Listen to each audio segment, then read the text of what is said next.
केंद्र सरकार द्वारा लागू की गई एकीकृत पेंशन योजना में शामिल होने का विकल्प देने के लिए 30 सितंबर आखिरी तिथि है। हैरानी की बात यह है कि केंद्र सरकार में 24,64,437 कर्मचारी हैं, एनपीएस में शामिल हैं।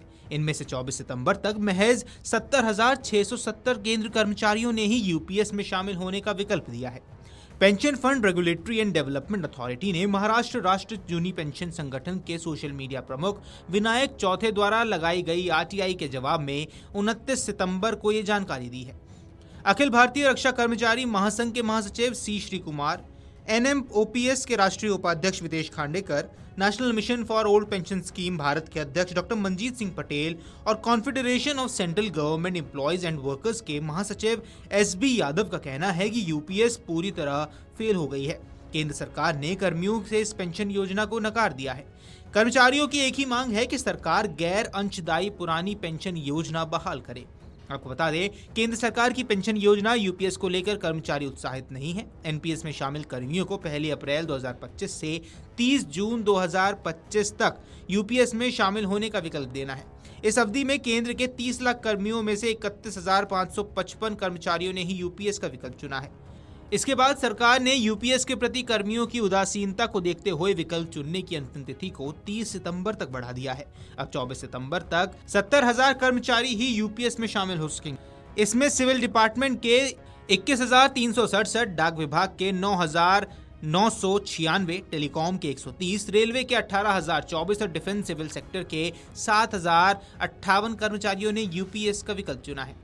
ओपीएस बहाली के लिए संघर्ष कर रहे महाराष्ट्र राज्य जूनी पेंशन संगठन के अध्यक्ष एनएमपीओएस के राष्ट्रीय उपाध्यक्ष विदेश खांडेकर का कहना है कि सरकार ने ओपीएस की जगह यूपीएस लागू कर दिया। आखिरी सप्ताह की रिपोर्ट को देखें तो मात्र 3% एनपीएस कर्मी ही यूपीएस में शामिल हुए हैं। कर्मचारियों की एक मांग पत्र ओपीएस लागू कराना है, यूपीएस कर्मियों को मंजूर नहीं है। 25 नवंबर को दिल्ली में यूपीएस के खिलाफ एक बड़े आंदोलन का आगाज होगा। कर्मचारी ओपीएस की मांग कर रहे थे, पर कर्मचारियों को ओपीएस न देते हुए सरकार ने यूपीएस कर्मचारियों को दिया है। पर अभी आज कल का आखिरी दिन था, परंतु अभी तक केवल 3% ही कर्मचारियों ने यूपीएस को फॉर्म भरा है, यूपीएस में गए हैं। इसका साफ मतलब है सरकार ने जो यूपीएस योजना लाई है इसका विरोध कर्मचारी कर रहे हैं। यूपीएस योजना कर्मचारियों को मंजूर नहीं है। आने वाले 25 नवंबर को दिल्ली में एक बड़ा आंदोलन यूपीएस के खिलाफ होने वाला है। इस आंदोलन में ज्यादा से ज्यादा संख्या में सहभागी होने का मैं सबको आह्वान करता हूं और मैं आपके माध्यम से सरकार को बताना चाहता हूं, हमें ओपीएस ही चाहिए, यूपीएस कर्मचारियों को मंजूर नहीं है। महाराष्ट्र राज्य जूनी पेंशन संगठन के सोशल मीडिया प्रमुख विनायक चौथे का कहना है कि सरकार की यूपीएस योजना फेल हो गई है। कर्मियों को ये योजना रास नहीं आ रही है और अभी तक 3% कर्मचारी ही यूपीएस में शिफ्ट हुए हैं। सरकार जिस जोश के साथ यूपीएस लाई थी वह एक फेल योजना है। सरकारी कर्मियों को ओपीएस ही चाहिए। केंद्र सरकार द्वारा लाई गई यूपीएस योजना फेल साबित हो रही है, क्योंकि कर्मचारी यूपीएस में जो 50% की जो गारंटी है कर्मचारियों को रास नहीं आ रही। सरकार ने पहले 30 जून तारीख दी थी।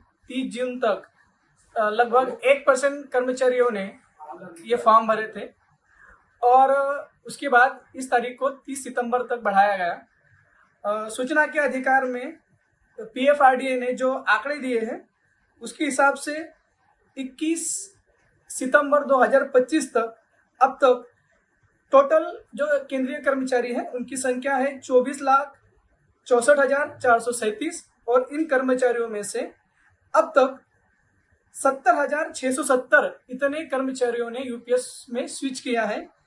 तो इसका आप परसेंटेज यदि निकाले तो यह परसेंटेज केवल 3% मात्र है। वहीं national mission for old pension scheme Bharat के अध्यक्ष डॉक्टर मंजीत सिंह पटेल ने बताया कि मंगलवार को विकल्प देने का आखिरी दिन है। अभी तक महज 2-3% कर्मियों ने ही यूपीएस का विकल्प चुना। ये स्कीम फेल होने की दिशा में आगे बढ़ रही है। सरकार ने अभी तक इसकी तिथि को आगे नहीं बढ़ाया है। आइए आपको सुनवाते हैं डॉक्टर मंजीत सिंह का ये बयान।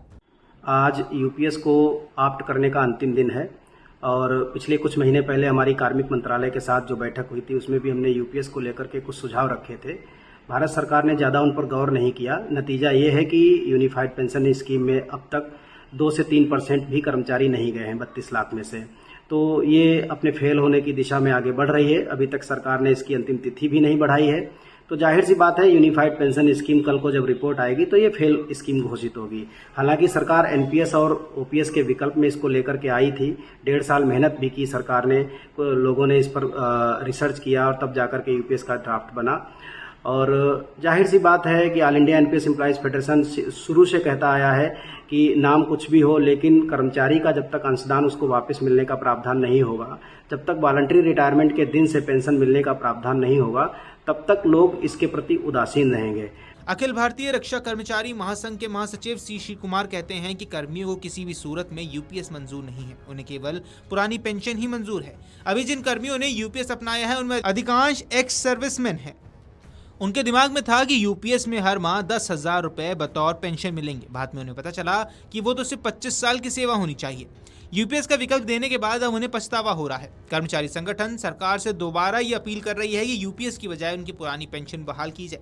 श्री कुमार ने एनपीएस और यूपीएस की आलोचना करते हुए कहा कि ये दोनों योजना विनाशकारी है।